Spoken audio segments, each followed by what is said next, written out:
Baik teman-teman, kita lanjut. Rendra diberi kesempatan untuk mengenyam pendidikan di luar negeri melalui beasiswa dari Kementerian Keuangan. Setelah menyelesaikan pendidikan magister, ia kemudian melanjutkan pendidikan doktoral hingga meraih gelar PhD saat di luar negeri. Ia pun sebenarnya mendapat tawaran untuk menjadi tenaga pengajar di salah satu universitas. Namun ia tolak. Rendra memilih kembali ke Indonesia sebab ia memenuhi janji yang dia syaratkan dalam beasiswa untuk mengabdi ke Indonesia pasca menyelesaikan studi. Narasi tentang sosok Rendra telah memberikan contoh pada kita tentang pentingnya sikap. Ini sudah jelas ya teman-teman, ada kalimat ia memenuhi janji, itu bagian dari integritas. Jadi alfa ya. Oke, selanjutnya, pengertian identitas nasional adalah suatu jati diri dari suatu bangsa. Artinya, jati diri tersebut merupakan milik suatu bangsa dan berbeda dengan bangsa lainnya, di mana identitas nasional tersendiri mengacu pada Pancasila dan Bhinneka Tunggal Ika. Ada berbagai macam unsur-unsur terbentuknya identitas nasional dari bangsa, kecuali adat sudah jelas ya, merupakan identitas bangsa kita. Tidak ada adat di Indonesia yang sama dengan adat di luar negeri. Sama halnya suku, kebudayaan, dan bahasa. Kan bahasa Indonesia itu cuma digunakan oleh orang Indonesia. Yang paling tepat ini adalah agama. Salah satu agama yang kita anut mungkin Islam, Kristen, Protestan, itu semuanya hampir dianut di seluruh dunia juga, bukan cuma di Indonesia. Jadi makanya yang paling tepat itu adalah Bravo.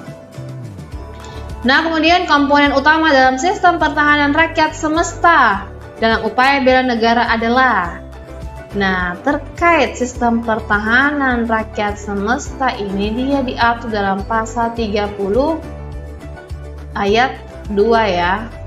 Undang-Undang Dasar 1945. Jadi pertahanan rakyat semesta itu dilakukan oleh yang pertama TNI, kedua oleh Polri, ketiga oleh rakyat. Ini TNI dan Polri itu dia merupakan komponen utama. Sementara rakyat di sini dia merupakan komponen pendukung. Kita lihat pilihan yang ada. Rakyat sudah jelas tidak tepat ya, karena dia merupakan komponen pendukung. Presiden tidak masuk, TNI masuk ya. Selain TNI kan ada Polri itu. Kemudian DPR juga tidak masuk, hamalnya Mahkamah Agung tidak masuk. Dari pilihan Polri cuma TNI saja, jadi yang paling tepat itu adalah TNI. Bentuk pertahanan negara bersifat semesta berarti ini teman-teman, kan tadi itu soalnya terkait dilakukan oleh siapa tuh yang susah pertahanan dan keamanan semesta. Kalau misalnya bentuk pertanyaannya seperti ini, itu jawabannya ada 3. Yang pertama melibatkan rakyat, kedua melibatkan wilayah, ketiga melibatkan sumber daya nasional. Maksudnya rakyat apa nih? Artinya usaha pertahanan dan keamanan negara itu dilakukan oleh dan untuk rakyat. Kemudian artinya usaha pertahanan dan keamanan negara itu dilakukan di seluruh wilayah Indonesia dan dibantu oleh sumber daya nasional. Ini sumber daya nasional terdiri dari TNI dan Polri misalnya. Kemudian sumber daya alam yang ada dan senjata buatan. Yang paling tepat adalah kita lihat poin error dulu. Kita skip ya, karena kan kita belum melihat semuanya. Poin D melibatkan seluruh warga yang ada di dunia, ini kurang tepat ya, karena kan ini untuk orang Indonesia saja ya, warga negara Indonesia. Kemudian melibatkan masyarakat secara alamiah, ini juga kurang tepat, tidak ini ya. Melibatkan seluruh alam semesta, ini juga sangat tidak tepat.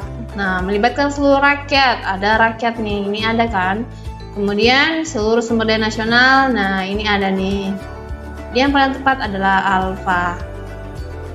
Nomor selanjutnya, upaya bela negara merupakan kehormatan bagi setiap warga negara. Dalam pelaksanaannya, bela negara akan membawa dampak yang baik apabila dilandasi pada nilai-nilai dasar bela negara.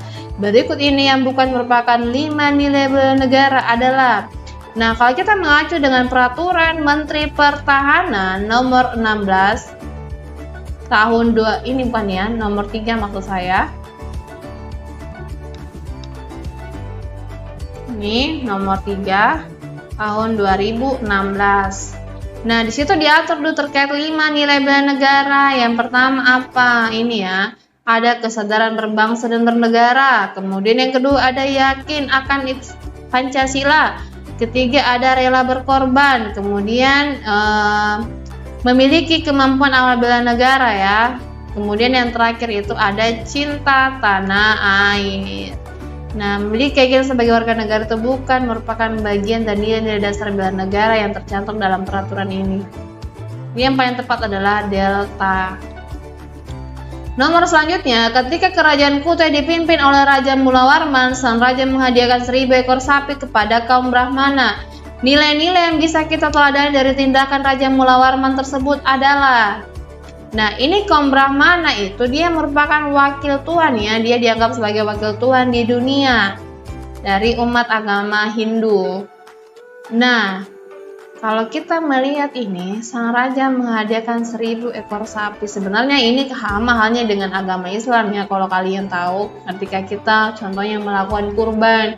Kurban kan sebenarnya salah satu perintah dari agama kita tuh, sama halnya dengan raja ini.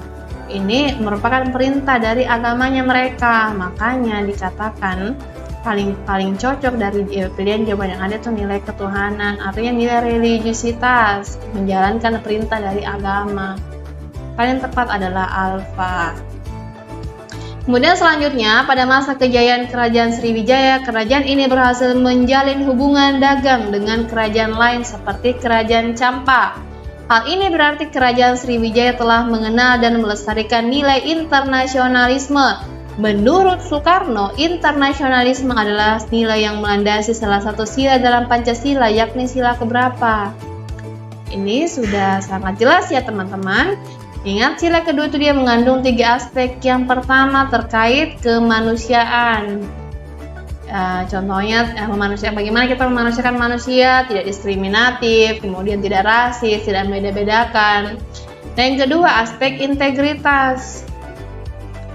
Nah, kemudian yang ketiga itu aspek internasionalisme. Jadi yang paling tepat adalah bravo. Nomor selanjutnya, berikut ini adalah perilaku warga negara sesuai dengan konstitusi yang berlaku. 1. Membayar pajak tepat waktu, menggunakan bahasa daerah dalam pergaulan sehari-hari, menggunakan baju batik di pertemuan tingkat internasional, menyanyikan lagu Indonesia Raya, dan mematuhi peraturan lalu lintas. Yang termasuk perilaku warga negara yang menunjukkan identitas bangsa. Jadi identitas bangsa ya teman-teman adalah, kita lihat poin 1, membayar pajak tepat waktu. Ini tidak termasuk identitas bangsa ya, karena kan identitas bangsa itu adalah sesuatu yang membedakan kita dengan negara lain. Jadi poin 1 ini kurang tepat. Jadi artinya alfa ini sudah jelas salah, delta juga sudah jelas salah, dan R juga pasti sudah jelas salah karena tidak semua benar. Oke, kita lihat poin 2, menggunakan bahasa daerah dalam pergaulan sehari-hari. Bahasa daerah kan menjadi pembeda kita atau menjadi ciri khas kita dari bangsa lain ya, jadi ini tepat. Kita lihat poin 2, dari poin B dan C ini ternyata ada ya. Oke, kita lihat poin 3, menggunakan baju batik di pertemuan tingkat internasional. Nah, ini baju batik juga ini merupakan identitas bangsa kita ya. Jadi poin 3 ini masuk. Kita lihat poin B dan C ini masih tepat ya. Oke, poin 4, menyanyikan lagu Indonesia Raya. Sudah jelas, Indonesia Raya itu merupakan identitas bangsa kita. Kita lihat poin yang B dan C, ternyata di poin B terdapat poin 4 ya. Jadi poin B, kita lihat poin C, ini bukan angka 4 ya, tapi poin 5 nih. Ini sudah jelas salah teman-teman, karena mematuhi peraturan lalu lintas itu bukan menunjukkan identitas bangsa kita. Jadi yang paling tepat adalah. Oke, nomor selanjutnya, salah satu syarat berdirinya sebuah negara adalah adanya penduduk. Penduduk merupakan orang-orang yang bertempat tinggal di suatu wilayah negara dalam kurun waktu tertentu. Penduduk yang memiliki status kewarganegaraan dari suatu negara disebut sebagai warga negara. Sehingga warga negara merupakan orang-orang yang memiliki kedudukan resmi sebagai anggota dari suatu negara. Penentuan kewarganegaraan yang dilihat dari kewarganegaraan berdasarkan tempat di mana orang tersebut lahir disebut.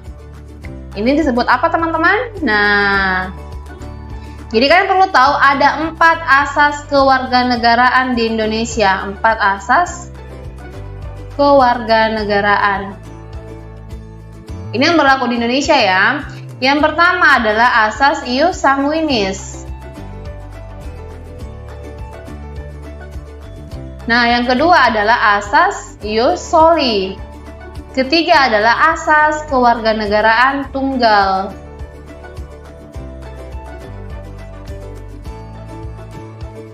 Keempat adalah asas kewarganegaraan ganda terbatas. Nah, oke, jadi ada 4 asas kewarganegaraan yang berlaku di Indonesia. Yang pertama asas ius sanguinis. Apa itu asas ius sanguinis? Artinya seseorang dikatakan memiliki kewarganegaraan Indonesia ketika keturunan orang Indonesia. Artinya orang tuanya itu orang Indonesia. Kemudian apa sih asas ius soli? Asas ius soli itu ketika seseorang dikatakan lahir di sini ya. Jadi ketika seseorang warga negara itu dia lahir di Indonesia, artinya dia memiliki kewarganegaraan Indonesia. Kemudian kewarganegaraan tunggal artinya semua orang itu hanya boleh punya satu kewarganegaraan. Kemudian yang keempat asas kewarganegaraan ganda terbatas. Artinya ini seseorang bisa memiliki 2 kewarganegaraan sampai berumur 18 tahun. Ini biasanya terjadi ketika anggaplah ya dia lahir di Indonesia tapi orang tuanya itu kemudian contohnya dia orang Singapura, sementara orang Singapura itu atau negara Singapura itu dia menganut asas ius sanguinis. Itu artinya dia bisa memiliki 2 kewarganegaraan ya. Kalau misalkan dia memilih jadi kalau di Indonesia itu dia cuma boleh punya 2 warga negara sampai dia berumur 18 tahun. Jadi setelah umur 18 tahun dia harus memilih dia mau jadi warga negara apa, mau jadi warga negara Singapura atau Indonesia. Nah, ini kan yang ditanyakan adalah berdasarkan tempat di mana orang tersebut lahir. Jadi yang paling tepat adalah asas ius soli. Kemudian nomor 25, pada tanggal 27 Desember 1949, Belanda mengakui kedaulatan Republik Indonesia Serikat. Konstitusi yang berlaku pada masa ini adalah, nah kalian perlu tahu teman-teman, jadi konstitusi itu yang pernah berlaku di Indonesia ada sekitar 4 kali. Nah, dari tahun 1945 sampai 1949 itu konstitusi yang berlaku adalah Undang-Undang Dasar 1945. Kemudian setelah itu 1949 sampai 1950 berlaku konstitusi RIS. Ini kenapa bisa konstitusi RIS yang berlaku? Karena hasil dari konferensi meja bundar itu mengatakan kalau misalkan atau menyepakati ya kalau misalkan Indonesia dan Belanda itu harus bergabung. Makanya konstitusi kita juga harus berubah. Nah, setelah RIS 1950 sampai 1959 yang berlaku itu adalah Undang-Undang Dasar Sementara. Nah, dari 1959 ini ya, 1959 sampai sekarang itu yang berlaku adalah Undang-Undang Dasar 1945. Ini berdasarkan hasil dekret presiden. Jadi salah satu yang diatur dalam dekret presiden itu konstitusi undang-undang dasar sementara harus diubah menjadi undang-undang dasar 1945. Nah, ini tadi kan ada yang saya bilang nih, pertanyaannya kan 1949 nih. Nah, kita lihat 1949 yang berlaku itu adalah konstitusi RIS. Karena saat itu Belanda mengakui kedaulatan Republik Indonesia Serikat itu. Ini serikat ya. Tuh. Jadi yang paling tepat adalah Charlie. Nomor 26, pasca reformasi Undang-Undang Dasar 1945 telah mengalami 4 kali amandemen. Beberapa pasal diubah untuk menjawab perubahan zaman yang terjadi. Namun ada satu hal yang tidak boleh diubah, yakni mengenai. Nah, ini kalian harus baca pasal 37 ayat 5 Undang-Undang Dasar. Jadi berdasarkan undang-undang ini, bentuk NKRI itu tidak boleh diubah. Jadi sudah jelas teman-teman, yang paling tepat adalah Charlie. Oke, nomor 27. Isi Undang-Undang Dasar dapat dibagi menjadi dua bagian, yaitu pembukaan dan pasal-pasal. Dilihat dari tertib hukum, kedua bagian itu mempunyai kedudukan yang berbeda. Bagian pertama pembukaan memiliki kedudukan lebih tinggi daripada bagian kedua. Hal ini disebabkan pembukaan memenuhi persyaratan untuk disebut sebagai pokok kaidah fundamental negara Republik Indonesia. Adapun salah satu syarat tersebut adalah, oke, kita lihat poin-poin yang ada, pilihan yang ada. A. Pembukaan memuat peraturan-peraturan dalam bentuk pasal-pasal. Ini sudah jelas salah ya, karena kan pembukaan itu dia berisi alinea, bukan pasal-pasal. Oke, kita lihat poin B. Pembukaan memuat asas falsafah negara, asas politik negara, dan tujuan negara. Ini tepat ya teman-teman, karena kan terdapat dalam alinea ke-4. Kita lihat poin C, pembukaan Undang-Undang Dasar dapat diamandemen. Ini sudah jelas salah, karena salah satu kesepakatan dasar kemarin yang untuk mengubah atau mengamandemen Undang-Undang Dasar itu tidak boleh mengubah pembukaan. Jadi ini sudah jelas salah. Kemudian kita lihat poin D, pembukaan Undang-Undang Dasar berdasarkan Piagam Jakarta. Ini juga sudah jelas salah, karena Pancasila yang ini ya, yang berdasarkan Piagam Jakarta. Kemudian kita lihat poin E, pembukaan Undang-Undang Dasar terdiri dari 20 bab dan 73 pasal. Ini sudah jelas salah ya teman-teman, karena kan sudah saya bilang tadi, pembukaan itu cuma terdiri dari alinea. Jadi sudah jelas yang paling tepat adalah bravo. Oke, kita lanjut. Pancasila merupakan pedoman bagi setiap warga negara dalam menjalankan kehidupan sehari-harinya. Pancasila sebagai kenyataan hidup bangsa Indonesia tidak perlu lagi dibuktikan kebenarannya karena sudah legal. Pancasila tidak perlu ragu untuk mengamalkan setiap nilai Pancasila. Berikut merupakan salah satu bentuk pelanggaran dalam pengamalan nilai-nilai Pancasila dengan simbol padi dan kapas adalah. Simbol padi dan kapas ini merupakan sila ke-5.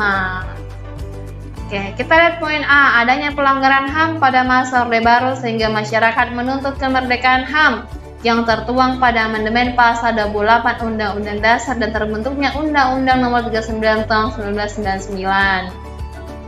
Ini terkait pelanggaran HAM ya. Nah, ini sudah jelas teman-teman, ini yang melanggar sila kedua. Sila kedua gambarnya rantai ya. Nah, kemudian poin B, pudarnya semangat nasionalisme, cinta tanah air, dan rela berkorban terhadap bangsa dan negara akibat masuknya budaya barat. Ini sudah jelas melanggar sila ketiga. Gambarnya pohon beringin ya. Oke, kita lihat poin C, eksploitasi besar-besaran terhadap sumber daya alam seperti batu bara, nikel, emas, dan merugikan rakyat Indonesia yang dilakukan oleh perusahaan asing untuk memperoleh keuntungan individu bagi perusahaannya. Ini sila kelima ya teman-teman, karena kan ini sudah jelas merugikan kepentingan umum. Oke, kita lihat pilihan lain. Hilangnya rasa hormat dan menghargai terhadap sesama akibat dari jiwa sekulerisme dan hedonisme masyarakat pada era globalisasi saat ini. Kalau sekulerisme itu artinya negara atau sistem politik suatu negara itu harus dipisahkan dengan agama. Jadi negara itu harus berpisah dengan agama. Ini sangat bertentangan dengan sila pertama. Kemudian hedonisme dia ini ya, kebiasaan individu. Jadi individu yang berbuat atau melawan hedonisme itu artinya tujuan hidupnya itu selalu seputar terkait materi atau kehidupan dunia ya. Nah, ini berkaitan dengan sila kelima, karena kan ada tuh dalam sila kelima butirnya tidak boleh hidup tidak diperkenankan bergaya hidup mewah ya, dan melakukan pemborosan. Ini sudah jelas melanggar sila kelima. Kemudian memudarkannya sikap dan perilaku bermusyawarah saat mengambil keputusan bersama. Ini sudah jelas melanggar sila keempat. Ini gambarnya kepala banteng ya. Oke, yang salah tadi adalah bintang, gambar bintang. Nah, yang ditanyakan kan cuma padi dan kapas nih, artinya cuma sila kelima saja. Jadi sudah jelas ya teman-teman, jawabannya adalah Charlie. Oke, kita lihat nomor 29. Selama 32 tahun pemerintah Orde Baru, pembangunan hukum khususnya yang menyangkut peraturan perundang-undangan organik tentang pembatasan kekuasaan presiden belum memadai. Kondisi ini memberi peluang terjadinya praktik-praktik korupsi, kolusi, dan nepotisme, serta memuncak pada penyimpangan berupa penafsiran yang hanya sesuai dengan selera penguasa. Telah terjadi penyalahgunaan wewenang, pelecehan hukum, pengabaian rasa keadilan, kurangnya perlindungan dan kepastian hukum bagi masyarakat. Pembinaan lembaga peradilan oleh eksekutif merupakan peluang bagi pengusaha melakukan intervensi ke dalam proses peradilan, serta berkembangnya kolusi dan praktik-praktik negatif pada proses peradilan. Penegakan hukum belum memberi rasa keadilan dan kepastian pada kasus-kasus yang menghadapkan pemerintah atau pihak yang kuat dengan rakyat, sehingga menempatkan rakyat pada posisi yang lemah. Saat sidang tahunan Majelis Permusyawaratan Rakyat Republik Indonesia mengesahkan amandemen ketiga Undang-Undang Dasar 1945, dalam sidang itulah diresmikan salah satu lembaga negara yang diatur secara khusus dalam konstitusi atau dasar negara dalam pasal 24B. Apakah nama lembaga tersebut? Nah, kalian harus tahu teman-teman, kalau pasal 24 itu dia mengatur terkait kewenangan lembaga negara, lembaga yudikatif. Jadi pasal 24 itu selalu seputar lembaga yudikatif. Ini kalian pasti sudah tahu ya, lembaga yudikatif kan terdiri dari 3 tuh, 1 MA, 1 KY, dan 1 adalah MK. Kita lihat pilihan yang ada. A, MA, ini bisa saja. B, MK, bisa saja. C, KY juga bisa jadi ya. BPK itu sudah jelas salah teman-teman. KPK juga sudah jelas salah. Jadi sisa A, B, dan C. Nah, kalian perlu ingat lagi nih. Kalau misalkan ini kan terdiri dari 24A, 24B, dan 24C. Nah, kalau MA dia diatur dalam pasal 24A. Kalau KY dia diatur dalam pasal 24B. Dan MK itu dia diatur dalam pasal 24C. Nah, pertanyaannya kan 24B teman-teman. Jadi jawaban yang paling tepat adalah KY. Charlie ya. Oke, nomor terakhir. Lembaga tinggi negara dalam sistem ketatanegaraan Indonesia yang merupakan pemegang kekuasaan kehakiman bersama-sama dengan Mahkamah Konstitusi dan bebas dari pengaruh cabang-cabang kekuasaan lainnya. Lembaga ini membawahi badan peradilan dalam lingkungan peradilan umum, peradilan agama, lingkungan peradilan militer, dan lingkungan peradilan tata usaha negara. Narasi di atas merupakan pengertian lembaga negara, yaitu tadi dijelaskan ya, kalau pasal 24 itu dia mengatur terkait lembaga yudikatif. Sementara kita perlu tahu kalau kekuasaan kehakiman itu merupakan salah satu wewenang dari lembaga yudikatif. Jadi sisa lembaga apa nih yang memiliki kewenangan untuk membawahi lingkungan peradilan umum? Ini ya, umum, agama, militer, dan tata usaha negara. Oke, kita kembali membahas pasal 24 tadi. Kalau MA, ini kan 24A. Wewenangnya apa? Yang pertama, mengadili sengketa pada tingkat kasasi. Yang kedua, menguji peraturan di bawah undang-undang terhadap undang-undang. Jadi ini ya, terhadap undang-undang. Nah, kemudian kalau misalkan KY itu juga punya 2 tugas. Ya. Yang pertama, mengangkat hakim agung. Hakim agung. Yang kedua, menjaga kode etik dan perilaku. Ini ya, kode etik dan perilaku hakim. Nah, kemudian MK diatur dalam pasal 24C. Nah, yang pertama ini ada 4 tugasnya nih. Membubarkan parpol. Kemudian yang kedua apa? Yang kedua adalah menangani sengketa pemilu. Yang ketiga, menguji undang-undang terhadap undang-undang dasar. Ya sama halnya MA ya, tapi kalau MA itu dia menguji peraturan di bawah undang-undang terhadap undang-undang. MK menguji undang-undang terhadap undang-undang dasar. Kemudian yang keempat adalah mengadili sengketa kewenangan lembaga negara. Saya singkat ya teman-teman. Nah, kita lihat ke MA dulu. Jadi kan ini mengadili pada tingkat kasasi. Otomatis kasasi kan adalah tingkat terakhir ya. Ini perlu kalian tahu teman-teman, kalau MA ini dia membawahi 4 peradilan. 1 peradilan umum, 2 agama, ketiga tata usaha negara, kemudian keadilan militer. Nah, misalnya ini kasus terkait pidana, kasus perdata. Kemudian kalau agama itu ini khusus untuk ini ya, orang yang beragama Islam ketika mau bercerai misalnya, kemudian terkait pembagian hak waris itu dibawa ke pengadilan agama. Bagaimana kalau misalkan orang non-Islam nih mau bercerai, mau mengurus terkait sengketa perceraian ya, atau kewarisan nih. Nah, dia itu bisa dibawa ke pengadilan umum. Kalau tata usaha negara ini mengadili sengketa pejabat tata usaha negara. Kalau militer itu dia mengadili sengketa terkait TNI ya. Nah, jadi yang paling tepat sudah jelas teman-teman ya, berdasarkan yang saya jelaskan, jawabannya adalah delta. Oke, jadi sudah 30 nomor teman-teman yang kita bahas dan kita kerjakan. Saya mau kasih tips yang paling penting ya. Nah, tips untuk mengerjakan soal TWK. Yang pertama, ini soal ini ya, paling penting ini, selalu update info terbaru CPNS, tahun tanpa singret, dan ini yang paling penting dari segala yang penting, memperbanyak latihan soal dengan batas waktu pengerjaan. Dan itu ya teman-teman, kalau TWK memang harus kuat terkait pemahamannya, apalagi Pancasila, karena kalau saya melihat soal yang kemarin itu, Pancasila yang menjadi momok besar, banyak orang yang belum bisa mengetahui apa makna dari sila-sila. Kemudian apa itu bela negara, nasionalisme, kemudian apa saja unsur-unsur dari bela negara, integritas juga, dan terakhir bahasa Indonesia ya teman-teman. Jadi memang untuk TWK tuh agak banyak memang materi yang harus kita kuasai dan pahami. Nah, kemudian ini juga mempelajari kisi-kisi dan materi CPNS dan mengikuti bimbingan belajar atau bimbel.